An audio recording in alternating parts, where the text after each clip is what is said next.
Ekspedisi ini menyasar warga 5 pulau di Aceh, dimulai dari Pulau Weh Sabang, Pulau Nasi dan Pulau Breh di Aceh Besar, Pulau Simelu dan Pulau Banyak Aceh Singkil.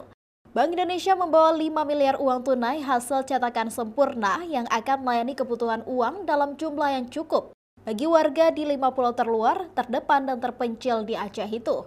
Ekspedisi rupiah berdaulat ini secara resmi dilepas dari dermaga TNI AL Kota Sabang menggunakan kapal perang KRI Imam Bonjol 383 sebagai layanan kas keliling bagi warga pulau terluar, terdepan dan terpencil. Ekspedisi ini memberikan akses penukaran uang rupiah kepada warga di sana, sekaligus memantau eksistensi rupiah dan perkembangan ekonomi di wilayah terpencil dan bagian dari edukasi cinta, bangga dan paham rupiah. Tujuannya ini sama dengan kas keliling, tapi ini di daerah 3T gitu ya, untuk memenuhi tempat-tempat yang memang sebenarnya sulit dijangkau. Makanya kenapa kita Bank Indonesia bekerjasama dengan TNI Angkatan Laut untuk melakukan distribusi uang di sana.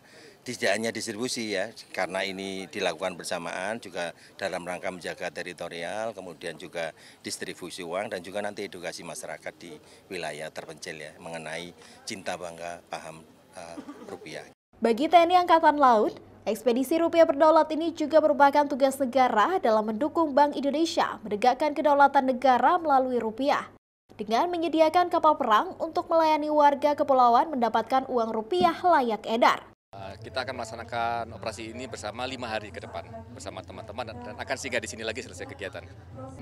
Bela negara yang beliau laksanakan tentunya tanpa senjata, dalam hal ini rupiah.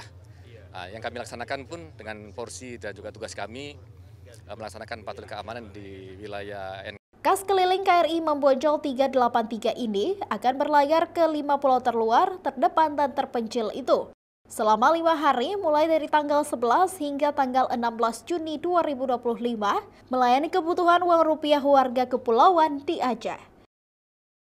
Mustajab, Kompas TV, Sabang.